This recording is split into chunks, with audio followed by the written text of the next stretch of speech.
کتنی بھی غلطی ہوگی، میں بھی انسان ہوں، انسان سے خطا ہوتی ہے، لیکن کشمیر کے مذاکرات میں اپنی نیند میں بھی غلطی نہیں کر سکتا ہوں۔ تاریخ کا فیصلہ ہے، یہ میرا فیصلہ نہیں ہے کہ ایسے مسائل، آزادی کے مسائل، حق خود ارادیت کے مسائل، یہ مسائل عوام کرتی، عوام سے ہوتے ہیں۔ یہ فیصلے میرے غریبوں، یہ فیصلے آپ کے ہاتھوں میں ہیں، میرے مزدور بھائیوں، میرے محنت کش عوام، میرے بزرگ دوستوں، یہ فیصلے نہ ذوالفقار علی بھٹو کو کرنے پڑیں گے، نہ اندرا گاندھی کو کرنے پڑیں گے، یہ فیصلے نہ پنڈت کو کرنے پڑیں گے، نہ سردار کو کرنے پڑیں گے، نہ صاحب کو کرنے پڑیں گے، نہ سیٹھ کو کرنے پڑیں گے۔ یہ فیصلے پاکستان اور کشمیر کے غریب عوام کو، غیور عوام کو، بہادر عوام کو فیصلے کرنے پڑیں گے۔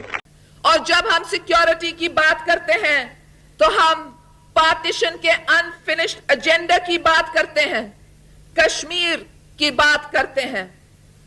کشمیر کی وجہ سے ہندوستان اور پاکستان کے درمیان کشیدگی رہی ہے، 3 جنگیں ہوئی ہیں، پاکستان کو ڈس انٹیگریٹ کیا گیا ہے۔ اس لیے جو پاکستان کو سمجھنے کی کوشش کرے گا وہ پاکستان کی تاریخ کو پڑھے گا۔